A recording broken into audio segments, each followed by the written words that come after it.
Masechet Baba Mesia Daf Non Vav. The Mishnah mentioned 5 categories where one has to pay a 1/5 surcharge, and one of them is that if a non-Kohen eats Tirumat Maaser of Demai, they have to pay a penalty of the whatever they ate plus a surcharge. And now this is interesting because Demai, one only has to take Tirumat Maaser from it Mederabanan. I mean, the same would be true for with the regular Tirumah and the regular Maaser that Levi and Tirumat Maaser. So this is Demai, so we don't know if the Mama'aretz took Tirumat Maaser. Probably they did, but in case they didn't, the rabbis say, take Tirumat Maaser. So this is only Tirumat Maaser Midirabanan, and yet if someone eats it, they have to add a surcharge. So the Gemara asks about that. Why is it so stringent? Right? Did the rabbis really make their own rabbinic laws so stringent that they would make it like a Torah law, and you have to add a fifth?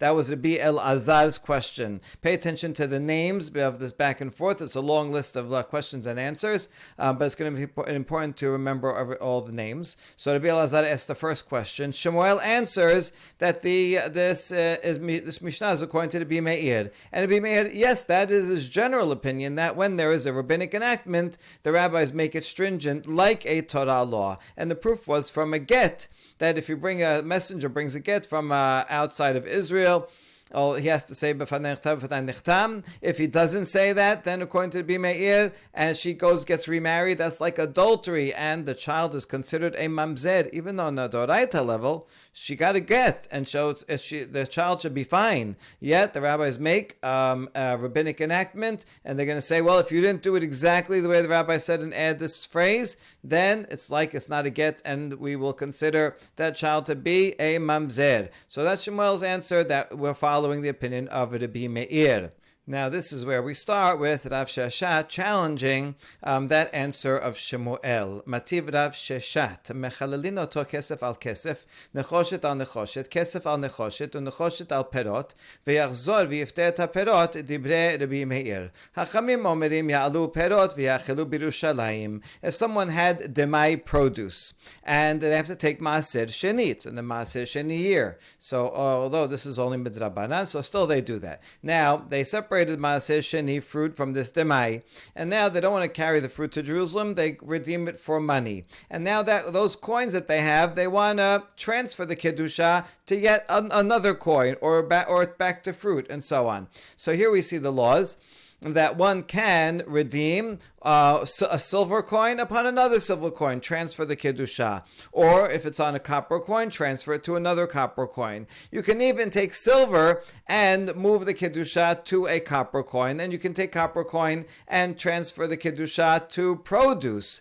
However, you have to make sure to then put it back, take the produce, the fruit, and put it back into a coin, and then bring it to Jerusalem. The point is that whatever you bring to Jerusalem should be coins, because you're not bringing the original produce. If you brought the original produce, that's the best thing. Fantastic. But now that you put it onto coins, and whatever you do in between, you redeem it with money, and you bring the money to Jerusalem, and then buy fruit there, according to the Meir. Chachamim, however, say, let's say you had original fruit demai, and then you put it onto money, and then you put it back onto fruit. You can carry that fruit to Jerusalem, and you don't have to redeem it again. All these are leniencies that are applied to demai. Now we ask, now is this true that you can take silver and put it onto copper? V'atenan sela shel ma'aser sheni v'shel chulin shenit arevu mebi besela ma'ot. V'omer kol makom sheyeshna sela shel ma'aser sheni mechullet al ma'ot halalu. Uborer et hayafe shebehen umechalelo aleha mipnei shamru mechalelin oto kesef al nechoshet midochak lo shekayem ken ela shechozer umechalelan al hakesef. So now we're going to ask, well, can you really do that? No, although you can do that with demai, now we're going to bring a Mishnah from Masechet Maaser Sheni. This is about regular Maaser Sheni Mideoraita. And here we learn that, let's say you had a silver coin of Maaser Sheni and another one of Chulin, and they got mixed up with each other, and they look the same, and you can't tell which one is which. So now you have one holy coin and one non-holy coin. So what are you going to do?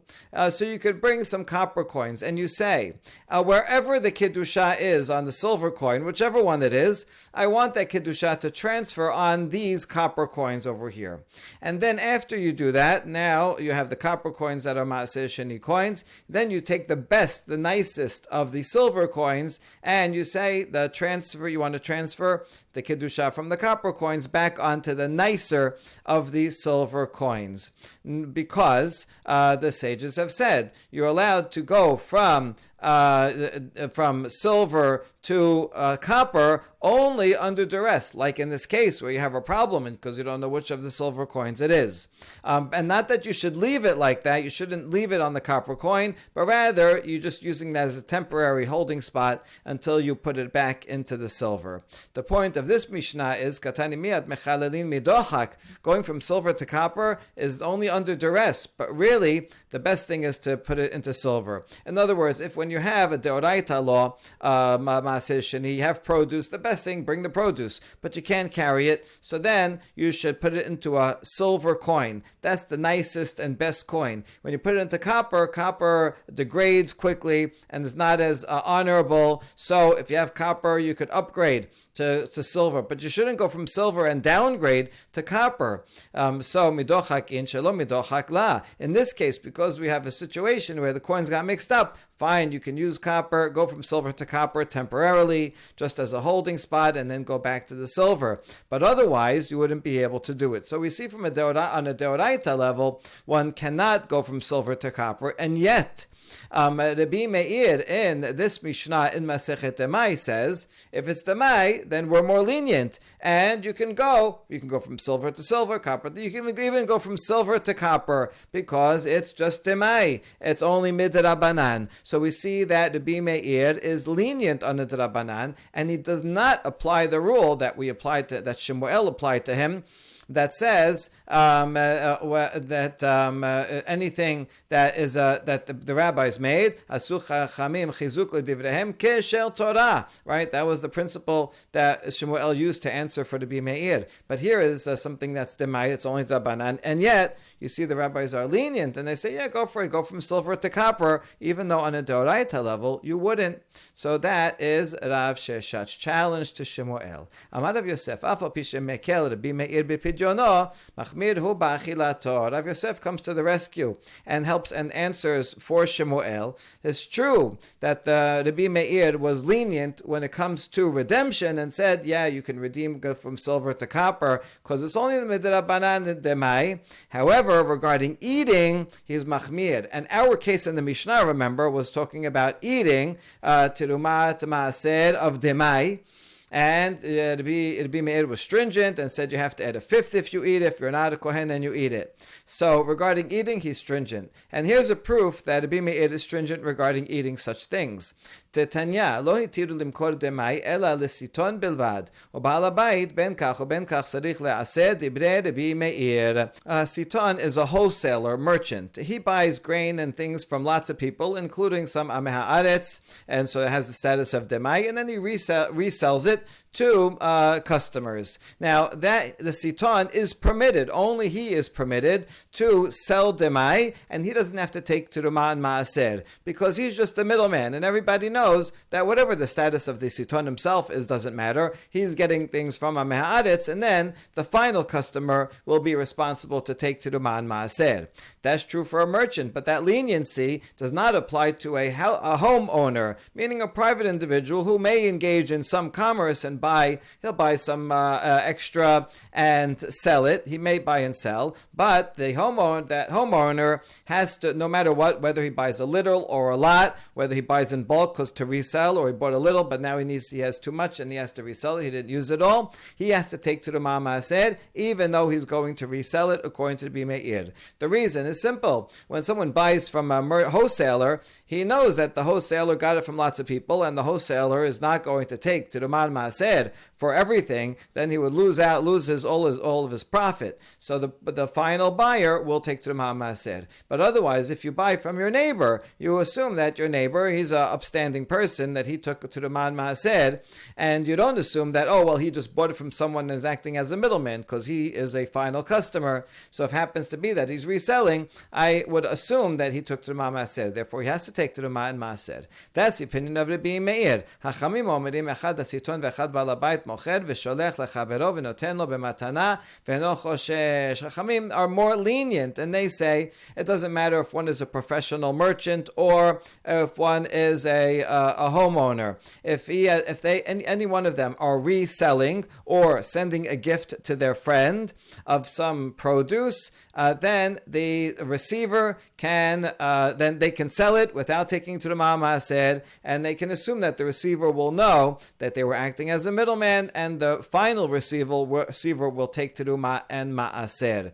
So what do we see from here? That Rabbi Meir, when it comes to eating, and this is all demai, this whole thing is talking about demai. We're talking about where the original farmer. The farmer is supposed to take to the maaser before he even sells it to anyone, before it gets to the wholesaler. So that's why on the Doraita level, we assume the farmer already did it. Now, just on the Rabbanan, because there are some people are me'aditz and they don't take it, so then Chachamim say, okay, only the final person has to do it, but not any middleman. But Rabbi Meir is stringent, and he says a Baal Habayit who is reselling has to take terumah and maaser. So we see that Rabbi Meir, although you're right, he was lenient when it came to redemption of demai, but he's stringent regarding eating, and the same stringency that you would apply to deoraita, you have to take it no matter what. So too he applies that stringency even to demai, and therefore this is Rav Yosef's answer, and it explains. Going all the way back, answers to be Elazar's question, right? Why is how come in the Mishnah we add a fifth even to someone who eats demai? Because this is Rabbi Meir, and Rabbi Meir is stringent. He's stringent regarding a get, and don't tell me, oh, but he's lenient when it comes to redemption. Yeah, that's free for redemption. You're right, he's lenient. But when it comes to eating, in fact, he is stringent. Okay, so far so good. We have an answer, but now we have a challenge. Mativ Ravina. Haloker min hanachtom maaser min hachama al hasonenet, min hasonenet al hachama. So here we have a Mishnah in Masechet Demai. Someone who buys bread from a baker. A baker is a local guy. He makes his bread. He gets the wheat. He buys the wheat. We assume he buys the wheat from one farm. And he bakes his bread, and so on. Someone buys from this baker. Now he has to maaser. He has to take the buyer has to take maaser, because who knows where the grain came from, and if maaser was already taken. Now when he does that, he can take maaser from different batches, one for the other. He can take from a warm batch, meaning that was just baked today, for the cold batch, meaning what he bought yesterday, and so he can separate the new one and then eat the old one, or the other way around. He can separate from the old batch yesterday that got cold already, and say that was these few loaves here are going to be maaser, and I'm designating as maaser to permit me to eat these new ones, these warm ones that just came from the baker. That you can do old and new and old, and even if it comes from different molds, a baker would have different molds, different shapes, round bread and triangle bread, whatever bread, even if it comes from different molds, which means that these were from different batches that the baker made, and so if you know that they're for sure from different batches, nevertheless, you can take maaser from one to the other according to the Rabbi Meir. So here we see the Rabbi Meir is lenient in taking maaser, which is demai. Then you could take maaser from one thing to another. Now, bishlama min hasonenet al chama kedir bi ilai. Tamar bi ilai minayin letorah min hara'al yafash t'trumatet trumat shene'emar lo tisu alav chet b'harimechem et chelbo mimenu imeno kodesh nesiat chet lama mikan letorah min hara'al yafash et trumato teruma. So to take from the cold for the warm, that is okay, even though you're giving to the Levi the older bread in order to permit the new warm bread, which is going down a level, still it is permitted, and it would be the terumah would go through, as Rabbi Eli says. Rabbi Eli now is talking about not demai, but actual deoraita maaser. If someone takes from something that's worse quality and gives that to the Levi to permit eating something that's better quality of terumah or maaser, then the pasuk says about that person, lo tisu alav chet, do not bear a sin. And how will you not bear a sin? By giving halbo, by giving the best. So whatever you're going to give to the Kohen or to the Levi, you should give the best. Okay, that's true. So, and if you don't give the best, then you bear a sin. You're not doing something right. However, it does work, right? The terumah is terumah, and the rest of the food is permitted. Even though you bear a sin for not giving the best, still it is effective. Because if it's not kodesh, if whatever you give to the Kohen or to the Levi is not holy, then what sin did you make? All you did was move some food around and, say, I'm going to give this bad quality as a maaser for this good quality. But if it doesn't work, then you bear no sin because you didn't effectuate anything. You didn't give anything to anyone. So therefore, it must be that even if you give from bad for good, the terumah is in fact terumah. It's just that you didn't do the right thing because you gave something ineffective. So we see from here that giving bad to good is still effective. And for regarding maaser midoraita, you definitely shouldn't do that. For demai, okay, we can be more lenient, and so that's what the Meir says here. You can take from the cold to the warm, and the warm for the cold. All that we understand. Rabbi Meir, he's not being lenient. There's no leniency here. However, however,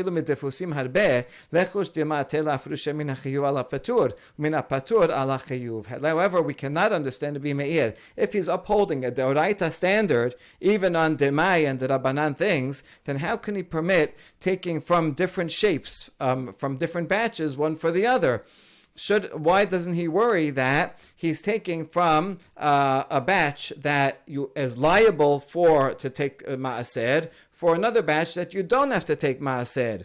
In other words, if this baker, he got his wheat from different people, different farmers, and maybe one farmer took maaser and one farmer didn't take maaser. Now the baker, he made one batch of bread from the one that was already taken, so that is permitted food. And he took another batch from the other farmer that made his with grain that required it, and so now this requires. Now, if you have the different loaves in front of you and you can tell that they're from different molds, from different batches, then you shouldn't be allowed to take from one to the other, because if I separate from something that terumah was already taken, I cannot use that to permit a batch that requires terumah and maaser. And so I'm going to take from something that is not required to something that is required. It won't work. And so this should be a problem. What do we see here? That Rabbi Meir is lenient because it's only demai anyway. So therefore one can be lenient. And this is Rav Yosef's question. Ravina's question, right? That looks Rabbi Meir is lenient even regarding a case of eating. And so why, if he's lenient here, then your answer that he is the author of the Mishnah, and that's why he's stringent to add a fifth, doesn't work. Okay, so that's the question. That's where we are so far. To review, Rabbi Elazar asked a question: why is it, if it's Rabbanan, why add a fifth? Shmuel answers, because it's opinion of Rabbi Meir, who learned from a get, and that he's stringent regarding the Rabbanan to treat it like the Oraita. Rav Shashat asked about that. Rabbi Meir, we see he's lenient regarding Maaser of Demai to transfer from silver to copper. So you see he's lenient regarding Demai. Rav Yosef says, no, don't worry about that. That's only regarding redemption. But for eating, he's going to be stringent. Rav Yonah comes and says, look, I have a case of a baker where Rabbi Meir is lenient even regarding eating when it comes to demai. So now we cannot understand why we don't have an answer to the Rabbi Elazar's question. All right, now Abaye is going to review his opinion about all the questions and answers we've had so far, but he will add his own response. Amad Abaye, Rabbi Elazar Shapir Kakashya Le. First of all, Rabbi Elazar asked a really good question. Why are we so stringent regarding Terumat Maaser of Demai? It's only the Rabbanan that you're going to add a fifth. Good question. Ushmer la shapir kamishani le de kashya le Rabbi Elazar mita de bide shamayim umishani le Shemuel mita bide mitat betin dilma shane mitat betin de chamira. Abaye says I don't accept Shemuel's answer that this is Bimeir and he's always machmir on these things, because Rabbi Elazar asked a question regarding Terumat Maaser, which what's the worst case? Let's say someone would eat actual deoraita terumat maaser, a non-kohen, so his punishment would be mitabi de shamayim, heavenly death penalty, which is pretty bad. But it's not as bad as adultery. And so his answer, Shemuel's answer, would look at Rabbi Meir regarding get, and there he is stringent and treats a get that has a problem midrabanan, he treats it like a get that has a problem midoraita. And he says the kid is a mamzer. Yeah, but there it makes sense for to be me'ir, to be machmir, because that is a sin that is punishable by mita bide adam, punishable by human court, capital punishment, which adultery is more stringent. So maybe the Meir treats a derabanan case of adultery like a deoraita case because it's capital punishment in the hands of a human. That is not a sufficient answer for Rabbi Elazar's question, where the worst thing that could happen for terumat maaser, if the non-kohen eats it, is only mita bide shamayim. So therefore I don't accept Shemuel's answer. Now I furthermore don't accept the Rav Sheshat's challenge to Shemuel. Even though I don't accept Shemuel's answer anyway, I also don't think Rav Sheshat had a good question. Rav Sheshat la shapir kamotiv le de kaamri in humita motiv Rav Sheshat lav dechtiv lo tuchal leechol bish'arecha. So Shemuel he brought a proof from something that's mita, right? He is Rabbi Elazar and Shemuel. We're both talking about things that are the death penalty, although different types of death penalty. And Rav Sheshat brought a challenge from Maaser Sheni. That's the worst thing that can happen if you eat Maaser Sheni produce outside of Jerusalem. You're oved alav. This is the lowest level of a lo ta'aseh. It's only alav, and so maybe Rabbi Meir was lenient when it came to, remember, redeeming the silver onto copper. He's lenient there because it's only a lav. And so that's not a question. I don't think Rav Sheshat's question is a problem. And in addition, I agree with, even if you would say Rav Sheshat had a good question, I agree with Rav Yosef's answer that Rabbi Meir, although lenient for redemption, is stringent for eating. Okay, that's his review of all the questions so far. And now the last question. Ravina, whose final question, that's where we are, that's where we're left standing. I have a challenge to Ravina. Ravina, he asked a question from a baker, in the case of a baker, and he was lenient and said, listen, if you buy it from a baker, then you could take the terumah and maaser from one batch to another, and then you don't have to worry about it. You can be lenient. And Rabbi Meir says that. So we see Rabbi Meir is lenient when it comes to terumah maaser of demai.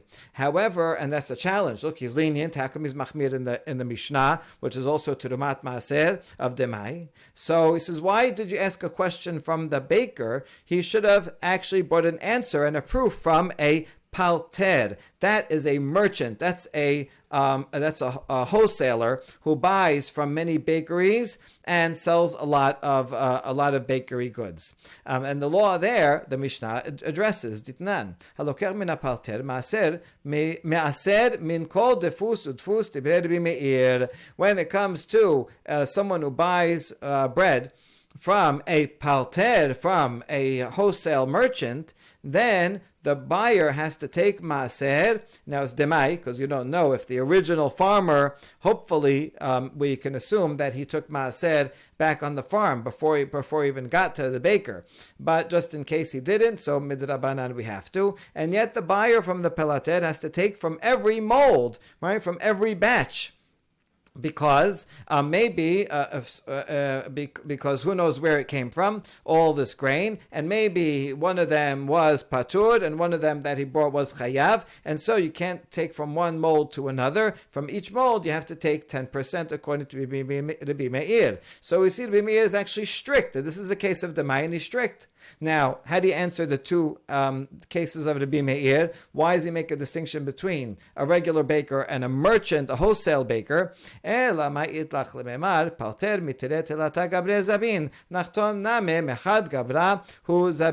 makes sense. When you're talking about a palter, a wholesaler, he buys grains from lots of people. And because of that, we don't know where the grain comes from. And it's likely that some of the grain he buys, the farmer already took maaser, and some he didn't take maaser, and now he makes different trays, or maybe he's even buying from different bakers and they're all together, and now he makes different batches, and one batch you don't have to take maaser because it was already done. You can't use that and separate from that for a batch that you have to take maaser. So therefore, that explains this last Mishnah, that you have to take from each and every batch. However, the case of Nachtom, which is the local baker, he only buys his grain from one person. He doesn't have all that much. So since he's buying the grain all from one person, so either that farmer took maaser, and then you don't have to worry about anything, or he didn't take maaser, and therefore all of the batches that come from this bakery require maaser, and therefore you can take from one to the other.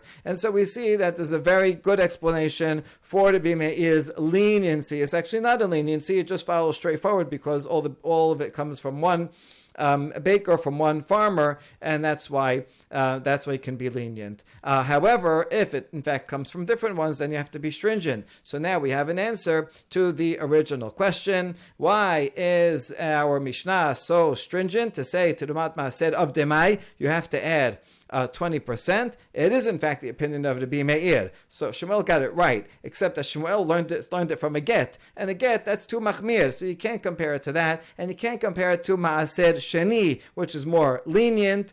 But rather, I'll compare this Terumat Maaser to another case here of taking Terumah or Maaser, which are both the same level as Terumat Maaser in the Mishnah.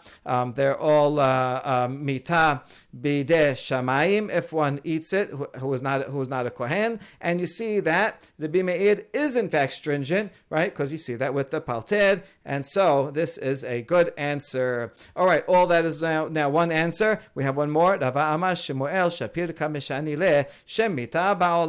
says, you know what, go all the way back to the beginning.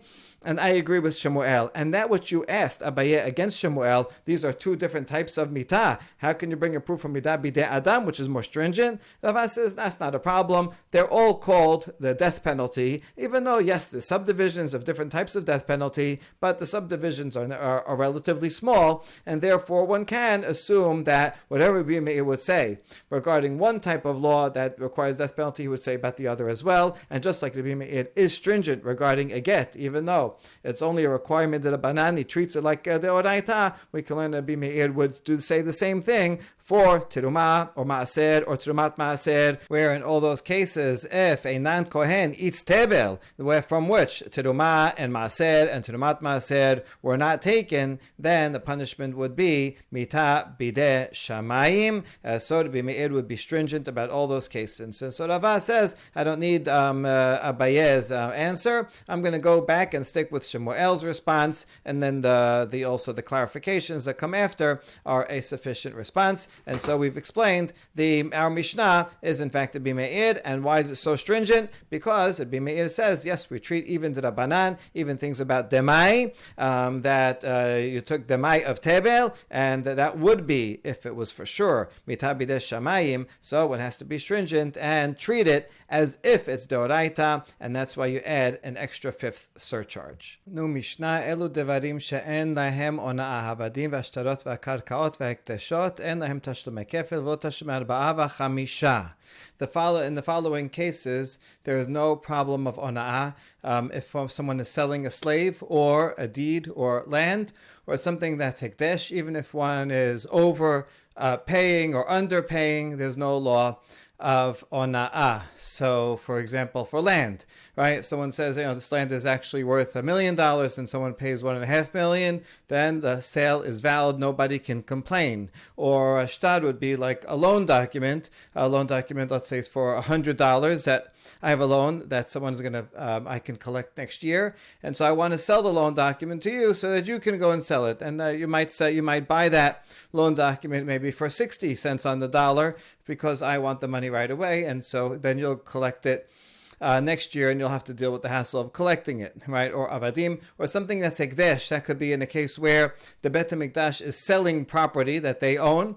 They're auctioning it off, and so if I overpay, I cannot come back and complain to the Bet HaMikdash. Or it could be a case of a consecrated animal that I have that gets a blemish, in which case I have to sell it and use the money to buy a different animal. And so if that it gets sold for a price that's even more than 1/6 different from the regular market price, there is no law of ona'ah. Not only no ona'ah in all these cases, but also if someone steals one of these things, that thief does not pay double or 4 and 5. The 4 and 5 would not apply to slaves and deeds and land, but would apply to an animal that's hekdesh. If someone steals it and slaughters it or sells it, does not pay 4 and 5. Shomer chinam eno nishba v'noseh sachar eno mishalem. If someone is watching one of these items, if it's a shomer chinam, normally he has to swear that he was not negligent. But if he's watching, let's say, someone's loan document and it gets stolen, he does not have to swear. If he's a paid watchman who normally has to pay, if it's stolen or lost, he does not have to pay.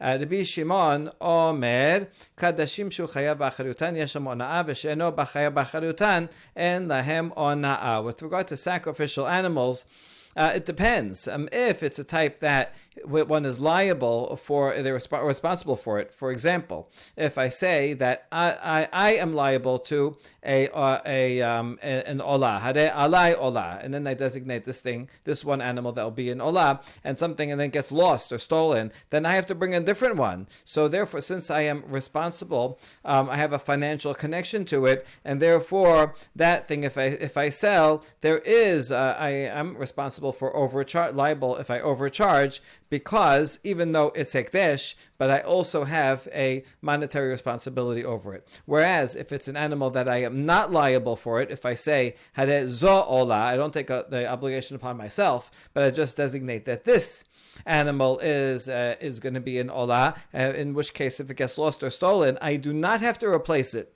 because I didn't take the obligation upon myself as a person, but rather I just put the holiness on the animal. In that case, I have no connection to the animal, and therefore if I sell, let's say, gets a mum and I sell it, and I sell it for more than its value, the person who buys it cannot complain. Rabbi Yehuda Omer, Af hamocher sefer Torah behema umargalit en lahem ona'ah. Rabbi Yehuda adds some other things. That if one sells a sefer Torah, an animal, or a jewel, there is no law of ona'ah. The Gemara on the next staff will explain.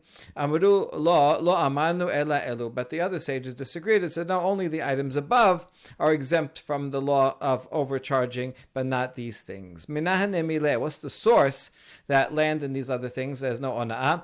The Tanura Banan v'chitim keru mimkad lametecha o kanu miyad amitecha davar hanikne miyad leyad. The pasuk in Vayikra that talks about do not overcharge says if someone sells an item to his friend or buys from the hand of his friend. This is miyad amitecha. So we learn from there that overcharging only applies to a movable item that can be handed from one hand to another. That's going to exclude yatsu karkaot she'namataltelim, land which is not movable. You can't put land in your hand and give it over to someone. It's a curious derasha because the context actually is talking about land, that you can't sell land, let's say in the 40th year of the Yovel for a full price because there's only 10 years left and it's going to go back. Nevertheless, even though the context is in fact talking about land, from this word miyad, we learn that the law of overcharging of 1/6 only applies to movable items. Yatsu avadim shukshu lekarkaot. Now slaves, although slaves are movable, but they are likened, they're compared to land and have a lot of the same laws for many things. Yasu shtarot tichtiv v'tchim timkeru mimkar shegufo machor v'gufo kanui. Yasu shtarot she'en gufan machor ve'en gufan kanui ve'enan omdim ela l're'aya shebahem. And the documents, we learn that since it says if you sell a sellable item, that means something that itself, its body, is being sold and bought. However, with a deed, it's not the document itself, it's not the parchment that it's written on that's significant, but rather this is just a proof for what's written on it. It's written on it that says this guy's going to owe me $100 in a year from now. So it's the contents of it, not of the writing, and not the parchment itself that's being bought and sold, and so that is also excluded. We learn from here that if I sell my documents to a perfumer doesn't care about the contents of the documents. He only wants covers for his perfume bottles, and he's going to use the parchment as tops for it. So he is concerned about the parchment itself, and therefore, if I sell it to him for more than its value, there is in fact ona'ah. So you could have interestingly the same item, a contract, and if I sell it for its written contents, then there's no ona'ah. But if I actually sell it to a perfumer who wants the parchment itself, and I overcharge him, then there will be ona'ah. We ask Peshita, isn't that obvious?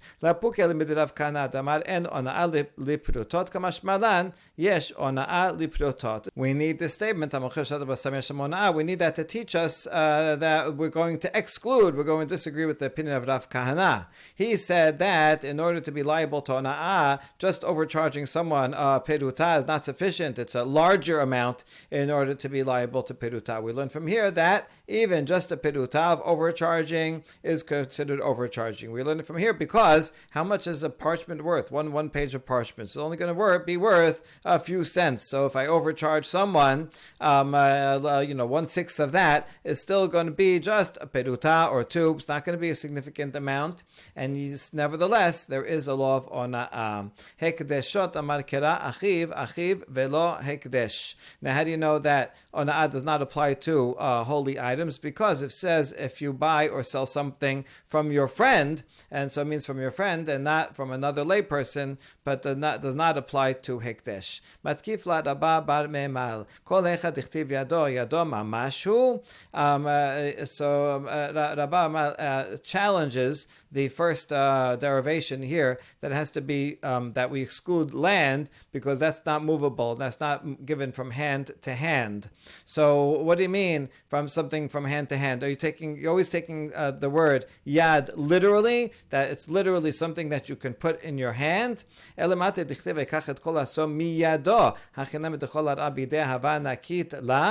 pasuk is talking about Sichon. When he conquered his land, he took all the land from the hand of his enemy. So is this something that you can literally take in your hand? Obviously not. Rather, it means metaphorically. He took possession of the land. Ela mirshuto chaname mirshuto. Since over there it means from his possession, so here also in this pasuk we should say it means that if you buy or sell something from the possession of someone else. So why don't we read it that way? And then it would apply to all things, including land. That is the question. So we challenge that. V'chol hecha dichtiv yado lav yado mamashu v'atanya imi maseti mase biyado en li ele yado gago hasero v'karpifo minayin tamud omar imase timase mikol makom. Wait a second. Is it true that every time it says yado, then it means it's metaphorical, right? You're going in the opposite extreme. But look at this baraita that says if a stolen item is found in the hands of the thief, so then he has to pay double. So I only know if that's physically in his hands. What if it's not physically in his hands, but it's on his roof, in his courtyard, in his enclosure? How do you know also he would be liable to pay double? Because it says the word himaseh and timaseh, meaning meaning everywhere. So you see here that without the himaseh timaseh, we otherwise would take yado to be literally in his hands.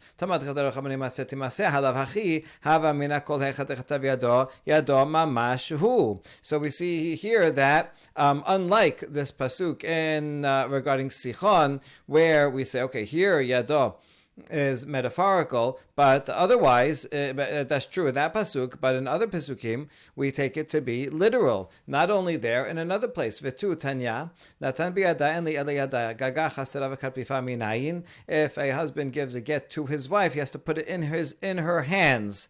Now, I only know that the get is valid if you put it in her hands. What if he deposited the get in her roof, courtyard, or enclosure? Talmud lomar v'natan mikol makom. The word natan comes to add, yet in any place. So only because it says the word natan, that's how I know other types of transfer to someone's possession work. But without venatan, I would have thought that yad means literal. So how come? So you see in these cases that yad does mean literal. Ela kol yado yado mamashu v'shani atam delek lememarachi ela birshuto. So we conclude that the word yad means literally a hand, except when it cannot possibly mean a hand. When it comes to Sichon, where it says he took all the land in his hand, well, that's impossible to physically do so. So there it's metaphorical. So we're going to take it literally, unless it's impossible to do so. And therefore, in our case of kano miyad amitecha al tonu ish et achiv, so since there it can be understood literally, so we'll understand it literally, and therefore it only applies to movable items. The question is, I know I'm not allowed to overcharge or undercharge when buying and selling things, but what about just renting an item? Does it apply there also? The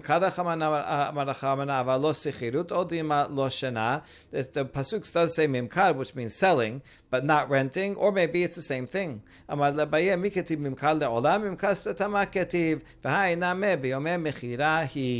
Abai explains, it doesn't say permanent sale forever. No, it just says selling. And rental is nothing but a sale for a short time, for a day. And so it is included. And therefore, if the normal rental fee for skis is $20 a day, and you charge a person $30, so then that would be overcharging. Rava, chitin uzra'an bekarka mahu. Yesh hona'a o en lahem hona'a. Kiman deshedya bechadad damyan veyesh hona'a o dirma batlinu al gav ar'a. If someone has some wheat kernels and he puts them in the ground sows them in the ground to plants them. So what about that? And let's say someone then sells the land, with this is I put these seeds in it also, and he overcharges. So what do we say? Is there ona'ah regarding those seeds or not? Here's the two sides. Do we say that the seeds are movable items? They were movable items, and so just putting them in the ground is the same as putting them in a jug, right? Because they are movable items, so it does apply. It does not apply to the land, but it does apply to the kernels. Or do we say, once you plant them in the ground, then they are batel to the ground. They become part of the ground. And therefore, just like there is no ona'ah on the ground, there is no ona'ah for this on the sale of the seeds either. Now we ask, Kechidame, ilem adamar ihu shadai bashita, vatu sadev amri la de la shada ba ela chamisha, v'amarav kol davar shemida b'mishkav sheminyan, afilu pachot michidei ona'ah chozer. So what was the case? If it's the seller, let's say, says, I put 6 kav of grain in the ground, right? And I'm selling it to you, and so here's the price. And then witnesses come and say, no, he didn't put 6, he only put 5. But in that case, Rava said anything that is measured by weight or number, even if it's less than the 6 different, then the sale gets returned. Because if it's a fixed amount, let's say I say I'm going to buy from you 1,000 paper clips, and then you give me 999 paper clips. Now, even though this is less than 1/6, it's very, very little bit. But it's a number. You said 1,000, and you only gave me 999. So then I could say, no, this is the transaction is reversed. You didn't fulfill what you said because it's a fixed number, and so therefore that cannot be the case, because then surely we would know the answer, that it would be reversed. Rather,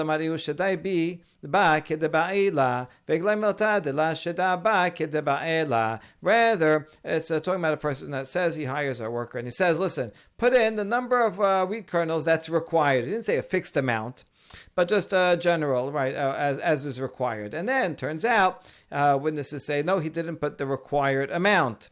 So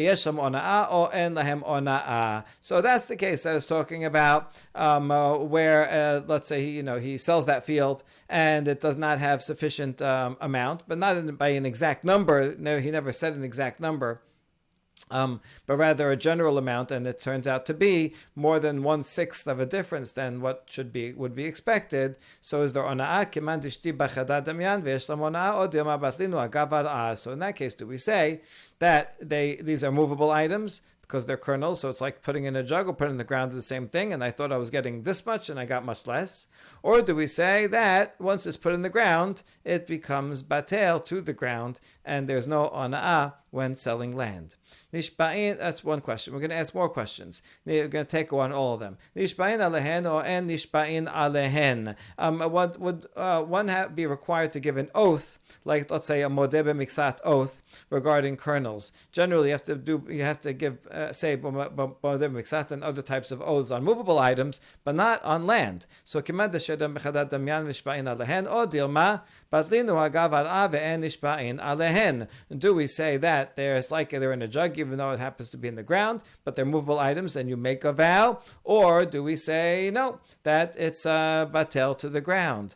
So that's the next question. This could be a case where an owner hires workers to put the grain in the ground, and he says, hey, you didn't put any, and you're supposed to put 100 grains in the ground, and then the workers say, well, we put 50, right? So they're modeh b'miksat, they did some, but they admit that they didn't do everything. So would they have to give a vow for that modeh b'miksat? Well, it depends if you consider it like a movable or like land. And next question, Omer matiran or en Omer matiran? When you bring the korban Omer on the second day of Pesach, then all grain that has been harvested, even grain that has just taken root, is then permitted, right? Even if on the second day of Pesach it's already taken root, even though it didn't grow yet, when eventually it grows, you can eat it that year. However, any grain that has not yet taken root, one will have to wait all the way till the next year when you bring the Omer, and only then one can eat that new grain. So hechidame. So now we're asking these seeds. What's the law regarding them? Are they like movable items, or are they like part of the ground?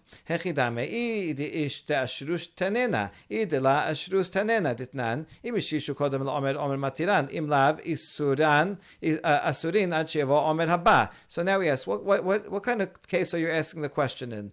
If it took root, then we know the answer. And if it didn't take root, we also know the answer, because we learned it both in the Mishnah Menachot that says if they took root before the Omer, then they're permitted that very year. And if it didn't take root, then they're not permitted. So what are you talking about? And the answer is La sericha de chasadin hu zra'in hu kodem la Omer v'atar le Omer v'chalif ilavayhu v'la shrush kodem la Omer. Mahu leminkat umechal minayhu keman deshadan b'chadad dameh v'sharinu Omer od mabatlinu agav ar'a teko. So the law about grains is that let's say they have this grain and I want to eat it. There's a difference between eating it and planting it. If I'm going to eat it, so this comes from last year's crop, so I'm allowed to eat it. This is permitted. So that would be no problem. However, once I plant it, and so now if I designate this to be planting, then it becomes prohibited, because now it's part of the ground, and certainly when it takes root, it's definitely part of the ground, but even before it takes root. All right, so that is the question. If I take some wheat kernels and I plant them, now at that point they're part of the ground, and so the law would be if it takes root, it's permitted this year. If it doesn't take root, it's permitted only next year. However, then I change my mind and I take it out of the ground, ground and I want to eat it. So now what? Can I now designate this as food kernels and not as growing kernels? Well, it depends. What do you consider that putting in the ground? Is it like putting it in the jug, just happens to be in the ground, but it didn't take root yet, so it's not part of the ground yet, and therefore I could eat it? Or do we say once I put it in the ground, it becomes part of the ground, it becomes batel, and therefore it would be forbidden, and we leave all these dilemmas unanswered. Baruch Adonai Le'olam, Amen v'Amen.